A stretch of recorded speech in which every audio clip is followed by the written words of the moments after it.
La esencia histórica de los problemas de Irlanda.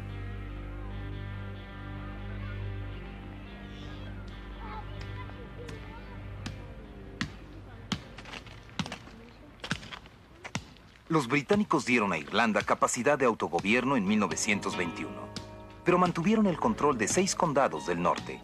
Ahí había una mayoría protestante, pero 1 de cada 3 personas en la nueva provincia era católica. 50 años después, llegaron tropas británicas para mantener la paz en las calles. Los católicos habían protestado contra la discriminación. La turba protestante y la policía respondió invadiendo los vecindarios católicos y quemando las casas. El 15 de agosto de 1969, yo tenía 12 años. Todas esas casas fueron incendiadas por los protestantes. Había grupos del Estado armados disparando en el área. Las campanas llamaban a la gente para que ayudara. Literalmente había guerra. Recuerdo a 2 hombres del ejército republicano irlandés que contestaban el fuego con una escopeta, pero la batalla era desigual. Había 40 o 50 armas y cientos de protestantes que además lanzaban bombas de gasolina. Supongo que a todos nos unió una clase de rebelión en contra del Estado, contra la gente que apoyaba al gobierno. Sabíamos que todas esas fuerzas se nos vendrían encima.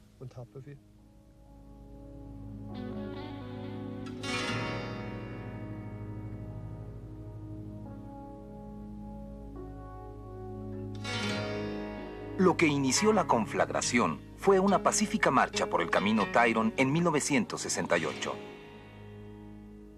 Estas son tierras fronterizas, no entre el norte y el sur, sino entre las tierras católicas y las ricas tierras agrícolas tomadas por los ingleses hace 350 años para los colonizadores protestantes.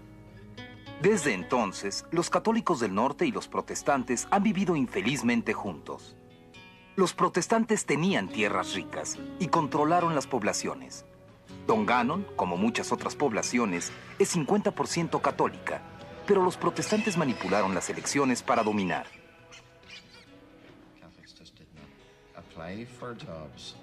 Los católicos no podían tener trabajos administrativos. Solamente podían ayudar en las tiendas o como peones o barriendo las calles. Pero jamás uno administrativo, aunque fueran 50% de la comunidad, y debió haberse sido más justo. Después de la guerra, el ayuntamiento construyó cerca de 200 casas. Los recién casados protestantes podían obtener una casa en 1 o 2 meses. Las parejas católicas tardaban 2 años, 3 años y a veces 5 años. Los grupos católicos de derechos civiles trataron de invadir los ayuntamientos y bloquear los caminos. En Dungannon, los católicos expresaron su queja, ocupando pacíficamente los ayuntamientos. La moderación les dio fuerza. En agosto de 1968, católicos de todas las provincias marcharon hacia la plaza de Dungannon, pero los vigilantes protestantes llegaron primero. Cuando llegamos a la calle Thomas, frente a nosotros se encontraba una barricada, una nutrida fila de policías. No podíamos pasar, aún no habiendo policías, porque detrás de ellos había por lo menos 500 protestantes en una contrademostración.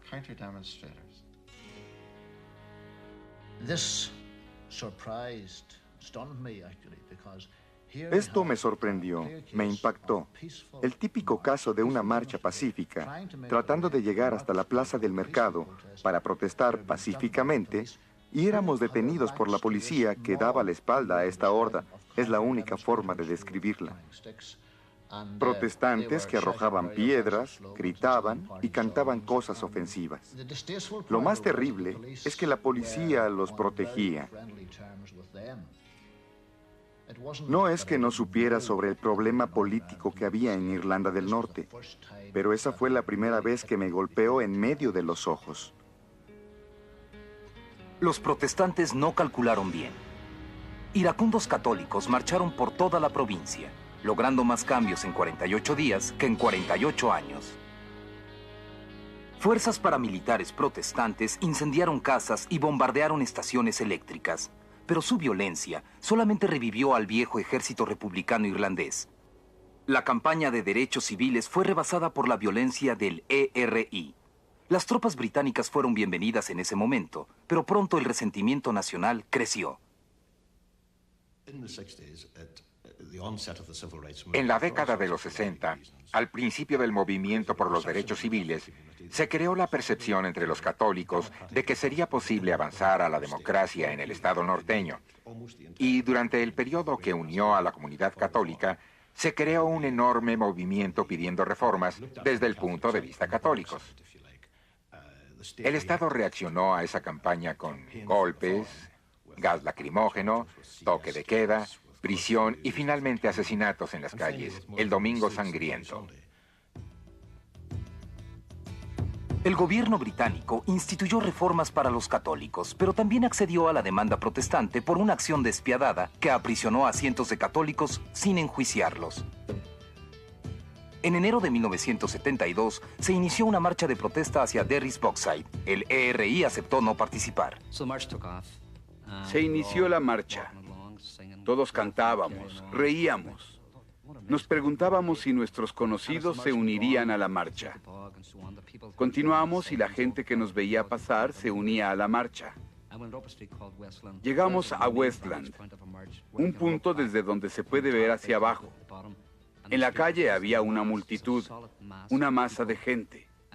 Todos encantados, alegres y cantando.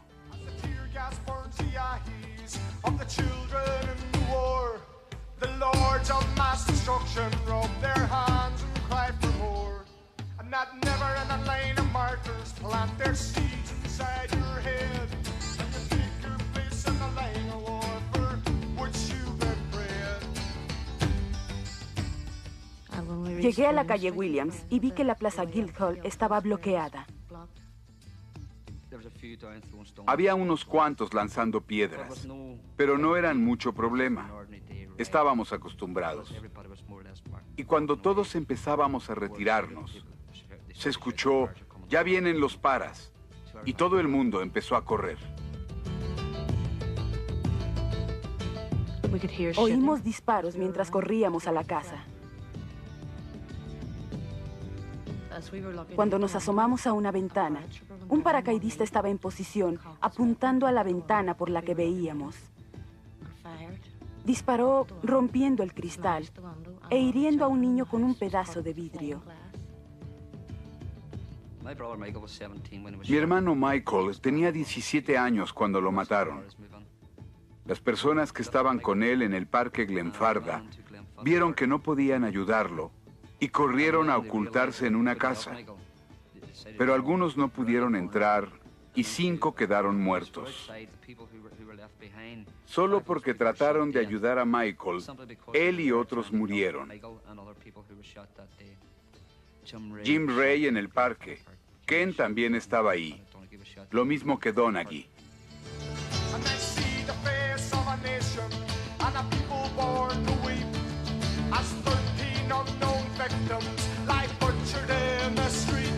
And that gentle sound of leather, the pounding of the beat. It's a far cry from the rules they play and the murder on the streets. And the dogs of war, and the dogs of war are gone.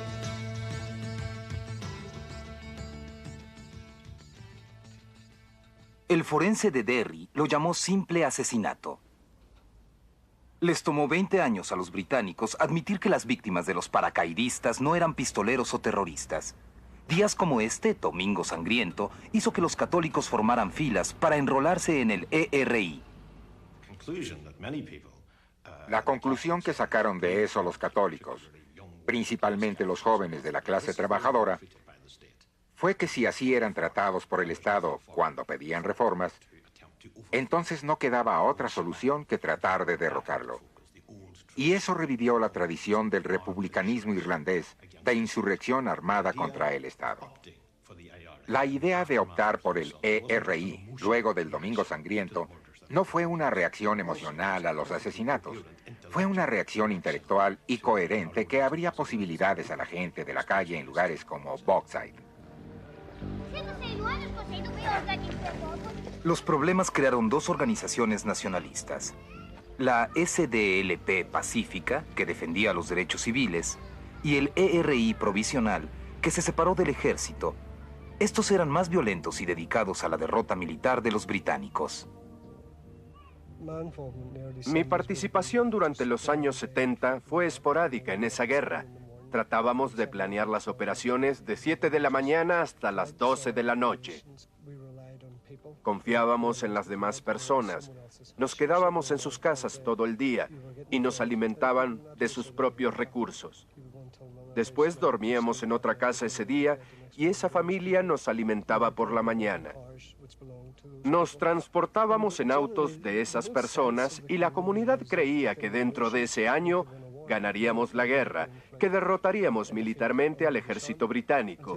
En cierto grado, estuvimos muy cerca de lograrlo a veces, pero los británicos simplemente enviaron más hombres, más vehículos y cambiaron la naturaleza de la guerra.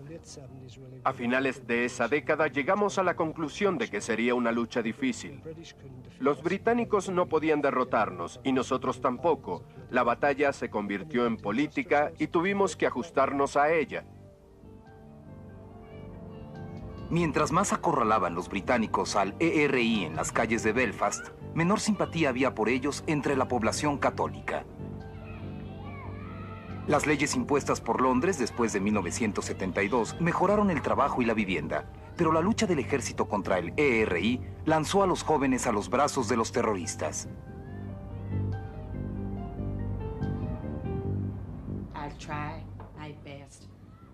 Yo hice lo posible por evitar que se unieran, pero era difícil, porque veían lo que ocurría y sabían lo que los soldados y los paramilitares hacían.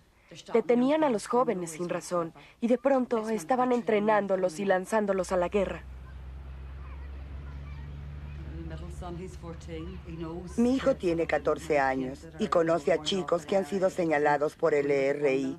Él no está de acuerdo, pero si ve a alguien del ERI caer muerto por los protestantes, pedirá que el ERI haga algo al respecto.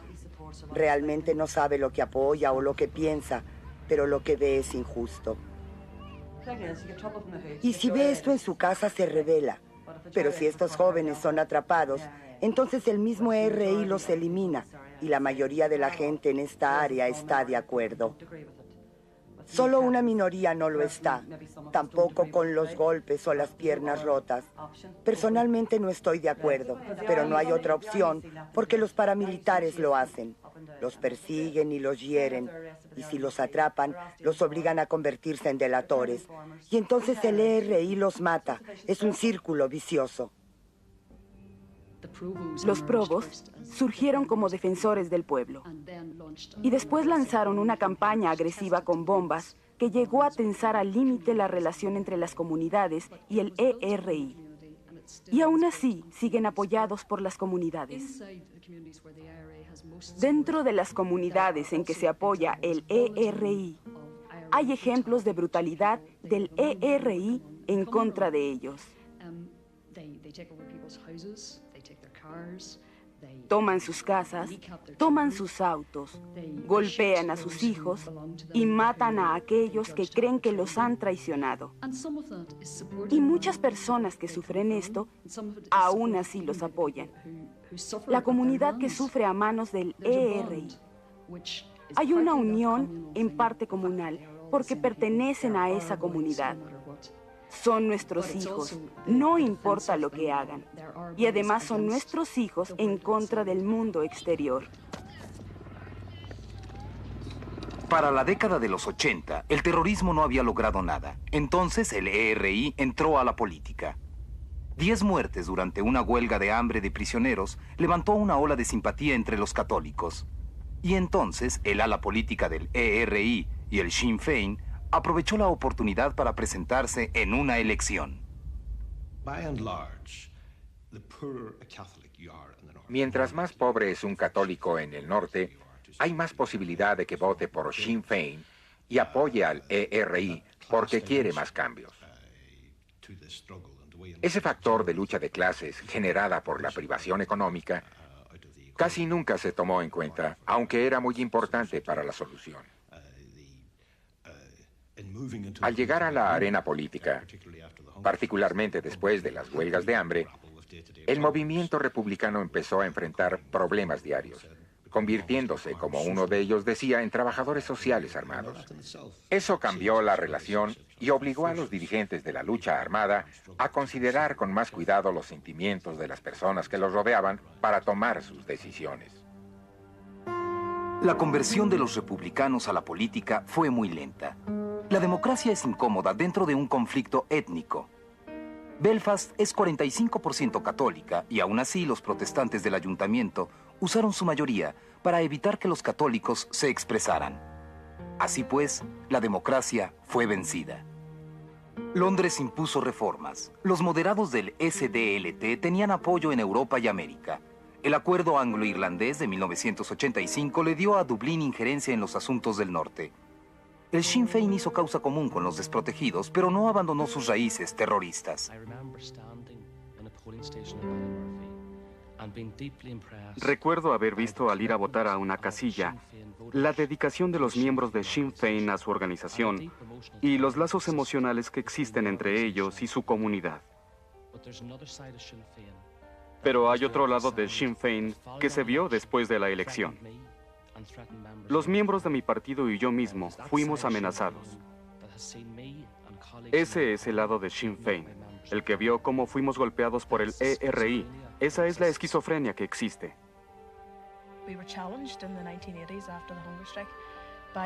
Después de la huelga de hambre de 1980, fuimos retados por el gobierno británico a probar que teníamos mayoría.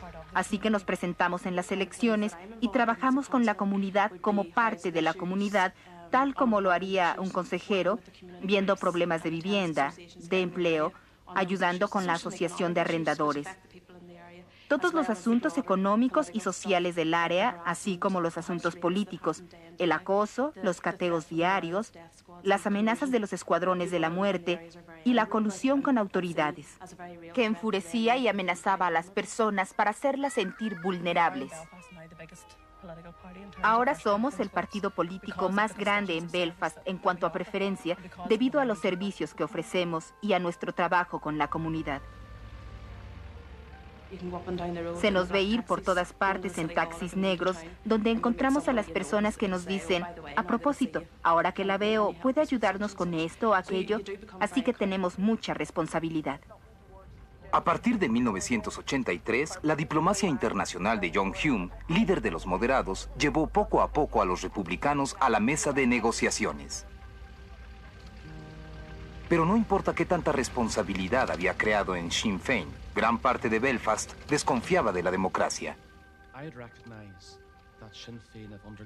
Reconozco que el Sinn Féin ha evolucionado fundamentalmente en los últimos 10 años. Nuestra agenda después de 25 años de conflicto y dolor, lo que logramos al ceder y acordar, todo el mundo lo entiende. No solo la gente de esta isla o estas islas, sino en América y en otras partes. Yo creo en algo que los republicanos también pueden aceptar. La mayoría de los republicanos son personas buenas y decentes que aspiran a lo que toda comunidad quiere. Pero hay otros que resuelven sus problemas solo con las armas. Planean, negocian y resuelven con la cultura de las armas. Ese es un legado que los afectará a ellos y a las comunidades de Irlanda del Norte durante muchas generaciones.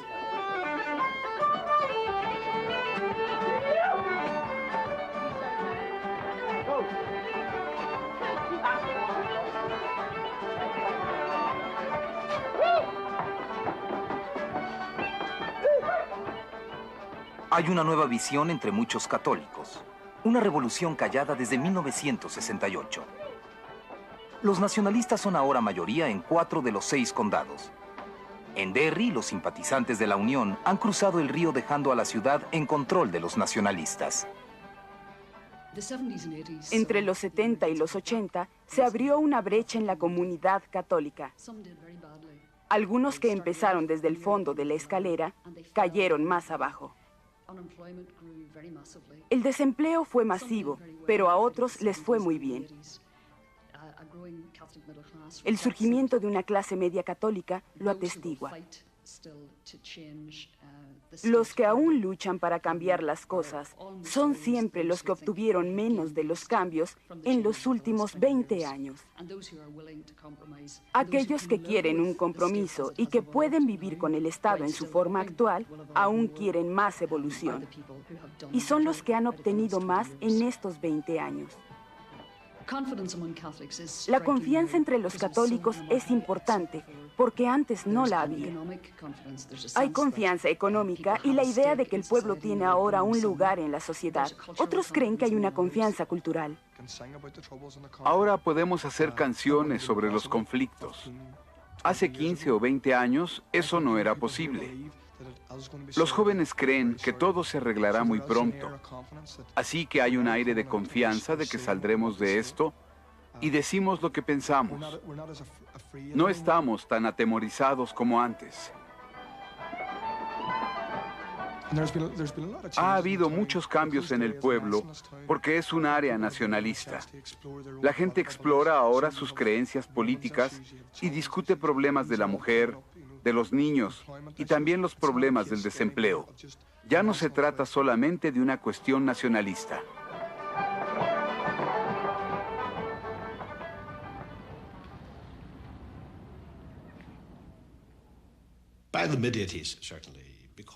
Para mediados de los 80, por la experiencia vivida, la comunidad católica del norte había desarrollado una confianza que no había tenido antes. Sabía que cualquier estructura constitucional que surgiera de los problemas podría controlarse. Esto logró que la comunidad estuviera más tranquila consigo misma y con el Estado. Significa que la comunidad católica, la mayoría, ya no dice solamente queremos una Irlanda unida ahora. La guerra debe continuar hasta sacar a los británicos. Ni siquiera los líderes republicanos dicen que se debe continuar la lucha hasta que se vayan los británicos. El cese al fuego del ERI en agosto de 1994 significa que comparten la confianza de otros nacionalistas o que Sinn Féin persuadió a los terroristas a intentar la política en una guerra que nadie está ganando. No importa cuál sea la verdad, los sucesos recientes han dejado su marca. Hace 2 meses hubo un asesinato en el Parque Springfield, en Belfast. Unas cuantas horas después, el ejército británico gritaba consignas anticatólicas por las calles. Cuando fui a la estación de policía a quejarme, los soldados que se encontraban ahí me lanzaron piedras. Donde vivo, eso ocurre cada día, cada semana, cada mes. Para la gente común, esto confirma la naturaleza del Estado y que el ejército está aquí como opresor. El resultado es que se ve al Estado como algo extranjero y alejado, algo que se debe retar y enfrentar. Muchos católicos se sentirían indefensos si el ERI fuera desarmado. Los paramilitares protestantes han sobrepasado al ERI. La democracia local sigue manejada por la mayoría protestante. Dados los antecedentes, ¿pueden los protestantes hacer concesiones? Nosotros nos veíamos como servidores de la comunidad, tratando de quitar a los usurpadores del territorio de la gente protestante. Así que nos unimos a la Asociación de Defensa de Ulster.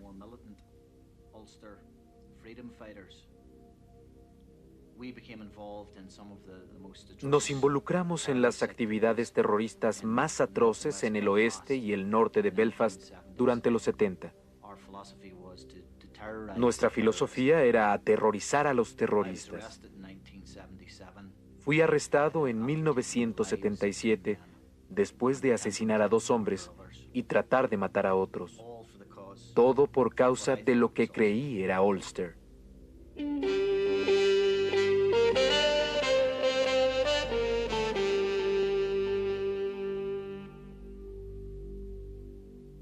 Ulster es el antiguo nombre que se daba a los 9 condados del norte de Irlanda. Hace 400 años, la Inglaterra protestante sometió a Ulster católico por hambre. Temerosos de que se convirtiera en un riesgo, plantaron una colonia de protestantes leales para defender la tierra. Hubo una falla de cálculo y enviaron muy pocos. Desde entonces los protestantes de Irlanda han sido una minoría perseguida. Su historia es la historia de las guerras de otros.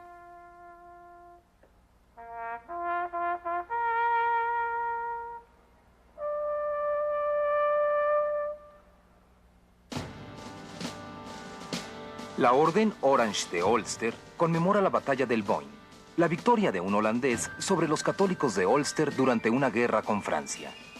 Pero la guerra que dio a los protestantes el control del norte se inició en 1914, justo cuando Inglaterra había decidido salir totalmente de Irlanda. Nos enlistamos el 15 de septiembre de 1914. Llegamos a Francia en septiembre de 1915. Fui herido por metralla en la pierna y el muslo. Pasé 12 meses en el hospital donde me intervinieron 3 veces. Muchos de mis amigos regresaron heridos y muchos otros no regresaron. Todos en Irlanda del Norte tenemos un tío o abuelo, o un abuelo como él. No hubo reclutamiento obligatorio en Irlanda, ni en la Primera ni en la Segunda Guerra Mundial. Pidieron un batallón de hombres de Ulster para luchar en la Primera Guerra Mundial. Y se envió una división, la 36 de Ulster. En el distrito Shankill se enlistaron 750 hombres. 75 regresaron. La matanza fue tal que nadie que la haya sufrido podría olvidarla, ni los sacrificios. De alguna forma, esos hombres murieron por Irlanda, aunque hayan muerto en Flandes. Irlanda del Sur logró su independencia en 1921. Los leales fueron recompensados con 6 de los condados de Ulster, permitiéndoles su propio parlamento en una provincia donde por fin serían mayoría. Los británicos demostraron entonces su deseo de abandonar Irlanda y los protestantes temían al futuro. El terrorismo del ERI los convenció de que habría que pelear las mismas batallas de nuevo, porque en cada católico había un nacionalista. La defensa se convirtió en discriminación, y en los 60, cuando los católicos tomaron la lucha civil y la protesta pacífica, los protestantes tenían demasiado miedo para conceder algo. Cuando los británicos trataron de forzar un acuerdo, sus temores crecieron. En 1972 se suspendió el Parlamento de Ulster y se impuso el gobierno directo desde Londres. La violencia del ERI alcanzó el máximo y los británicos luchaban para inventar un foro donde el poder pudiera compartirse entre las dos comunidades, concediendo a los católicos moderados cierta injerencia de la capital del sur, Dublín. Algunos políticos protestantes aceptaron, pero en junio de 1974, el Consejo de Trabajadores de Ulster se lanzó a la guerra.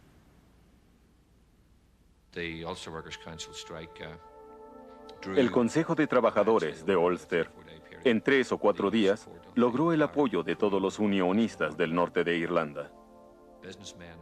Los hombres de negocios cerraron sus negocios. Los trabajadores se negaron a trabajar. Y los campesinos tiraron la leche por las alcantarillas. Fue su forma de oponerse al Consejo de Irlanda dentro del acuerdo Sunningdale.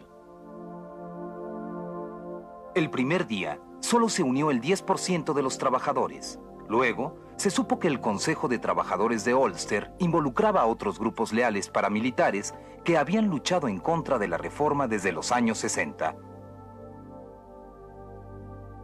Respaldados por los trabajadores, convencieron a los protestantes indecisos a que se unieran a la huelga.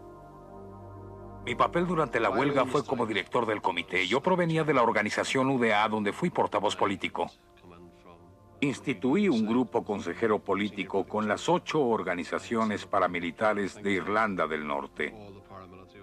A ese consejo se acercaron los trabajadores del Ulster por apoyo.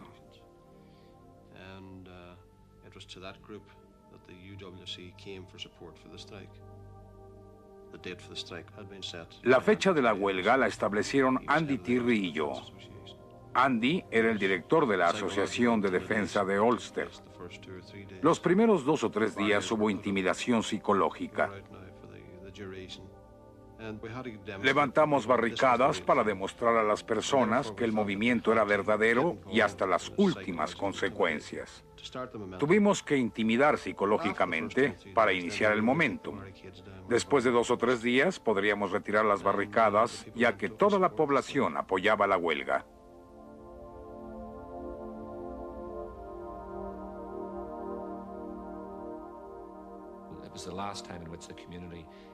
Fue la última vez en que la comunidad entera indicó al gobierno que se había sobrepasado al otorgar a un Estado extranjero influencia en los asuntos de Irlanda del Norte.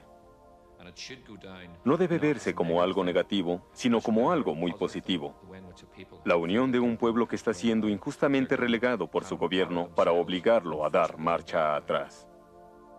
Las bombas de los leales en Dublín y Monaghan terminaron la tarea, pero fue la última victoria de los leales.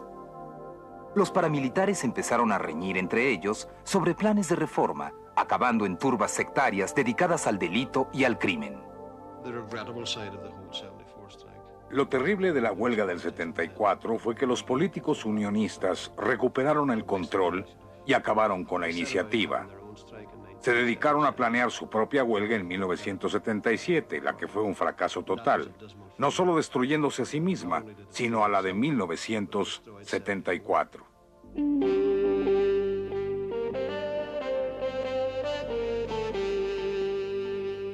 Los problemas ya le habían costado a los leales el control de su propia tierra, y no fue la única pérdida.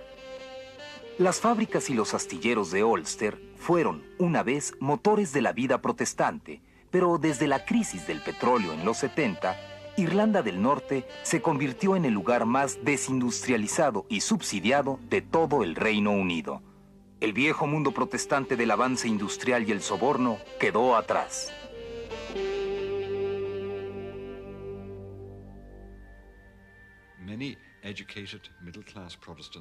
Muchos protestantes educados y de clase media maldicen a su parlamento y no toman parte en la política. Prefieren vacacionar en Tenerife o navegar con sus yates en el lago Strangford. Para ellos, la política es un juego sucio en el que no deben involucrarse. Mientras tengan 2 salarios entrando a la familia y la vivienda siga siendo tan barata de acuerdo a los estándares británicos, su nivel de vida es muy bueno. Ocasionalmente votan, pero han decidido abstenerse en la mayoría de las ocasiones.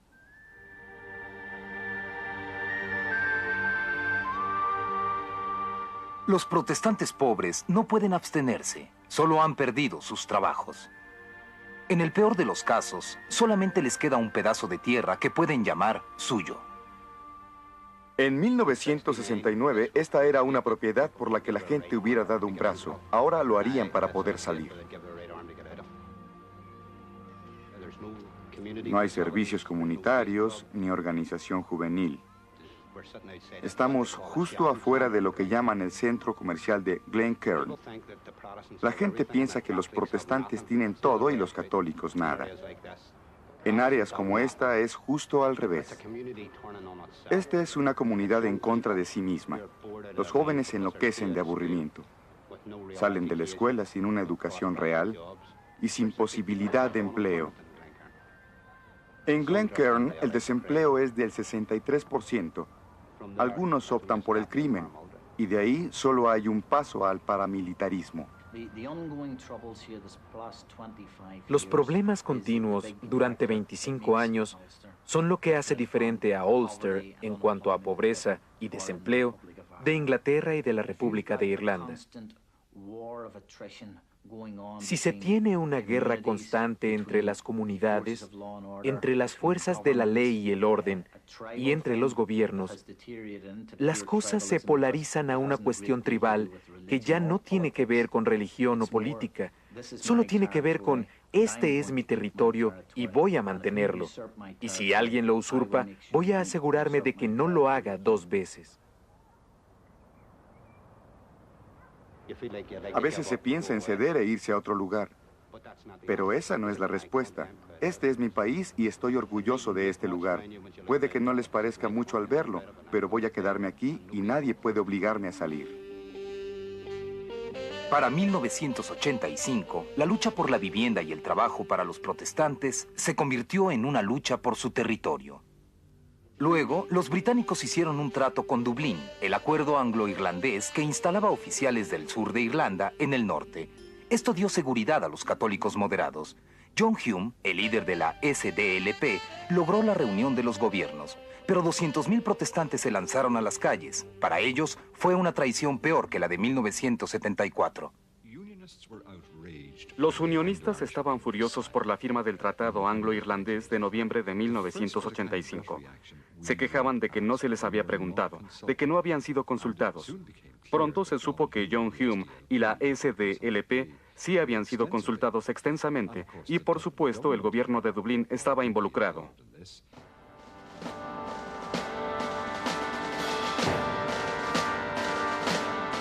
¿Qué acción podían tomar los leales? El protestantismo estaba envuelto en la respetabilidad y la violencia sería una vergüenza. El poder industrial para golpear ya no existía. No se puede boicotear a un gobierno del que uno no es parte. Los protestantes tenían todo que perder en una confrontación o en un acuerdo. Solo les quedaban sus argumentos de tradición.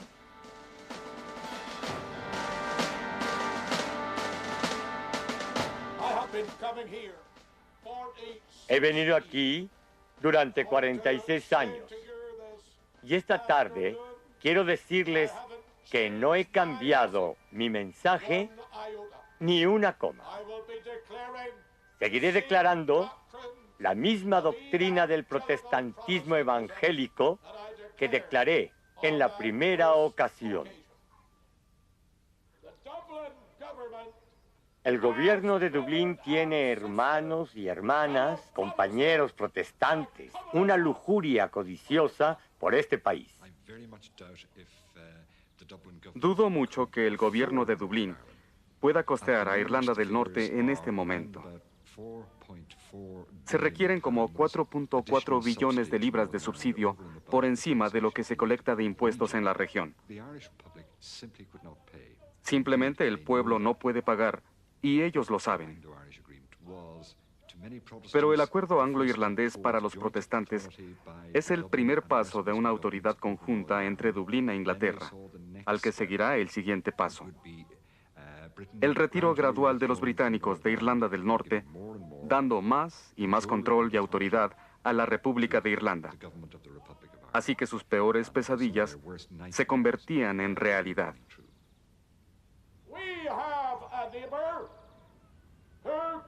Tenemos un vecino que codicia nuestra propiedad.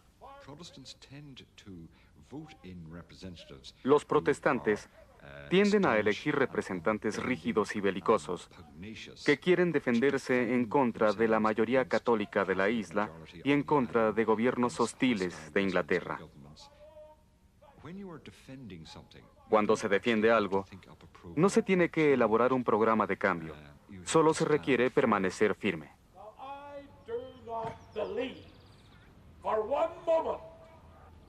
Y no creo ni por un momento en ninguna seguridad que provenga de Dublín.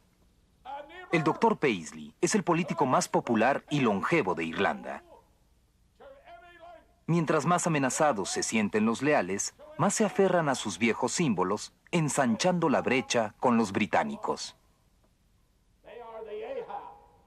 Ellos son el Ahab que dice, quiero tu viñedo.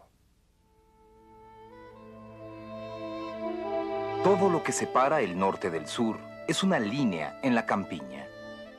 La diferencia de construcción en el camino de Armagh. Las viejas defensas se han ido igual que las fábricas y el parlamento. Los leales se aferran a la promesa de que Inglaterra se quedará, mientras la mayoría en los 6 condados así lo quiera. Pero los católicos aumentan y los protestantes están saliendo hacia el norte y el este. por lo menos la mitad del país ya tiene mayoría católica.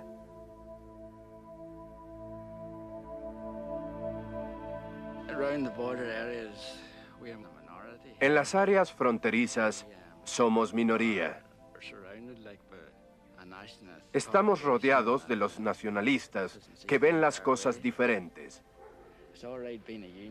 Una cosa era ser unionista en una mayoría y otra cuando se es minoría.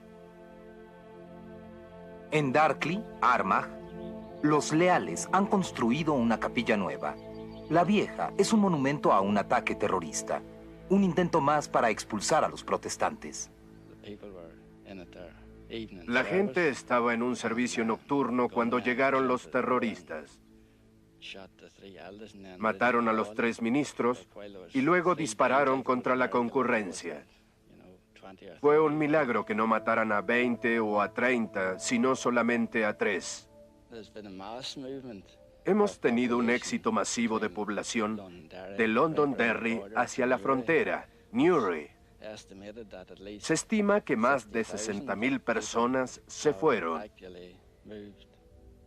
Y no solo en las áreas rurales, sino también en las urbanas. El pueblo de Belfast ha luchado por su territorio durante más de 150 años. Los guetos protestantes y católicos se alternan, pero aquellos que han quedado atrás son los que sufren. En los últimos 25 años, los católicos se han reunido en el oeste de Belfast, expulsando de ahí a los protestantes. Pero a través del área católica de Stuartstown, 250 familias protestantes aún permanecen tras la línea de paz en un enclave leal llamado Suffolk.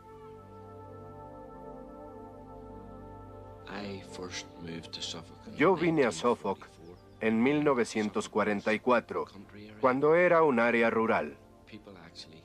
La gente solía venir de Belfast para pasar el día en Suffolk. Infortunadamente, todo está completamente cambiado.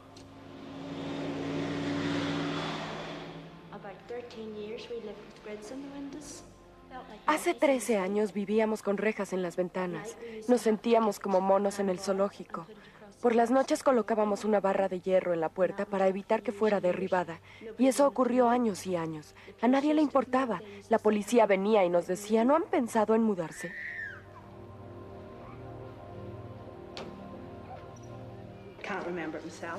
No lo recuerdo bien porque era muy pequeña, pero mis padres lo decían.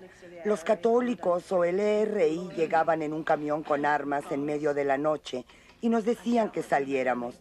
Nos daban algunas horas para salir de la casa. Desde el Tratado Anglo-Irlandés, los leales se sienten más y más como una minoría perseguida. Antes pareció importante aferrarse al territorio y a la tradición, y no dar a los católicos nada por temor a que lo tomaran todo. Tenemos un servicio religioso para la institución local de Orange. Y debemos cruzar por el camino Stuartstown unos 50 metros. La cantidad de protección que se requiere es increíble. Y no debía ser. Debíamos poder caminar. No es sobre triunfalismo o ser leales. Es un pueblo protestante que quiere dirigir la comunidad en que vive. Aquí hay gente que no se mudará bajo ninguna circunstancia. Yo soy una de ellas. No puedo hacerlo sola, pero con ayuda no me moveré de aquí. Recuerdo que una vez hubieron 4,000 familias protestantes en Suffolk. Ahora hay 250, el año próximo tal vez 200, el siguiente 150 y terminarán cuando ya no quede ninguna.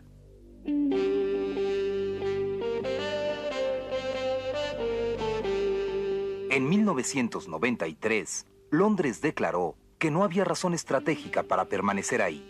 Sin embargo, lo haría mientras la mayoría lo pidiera.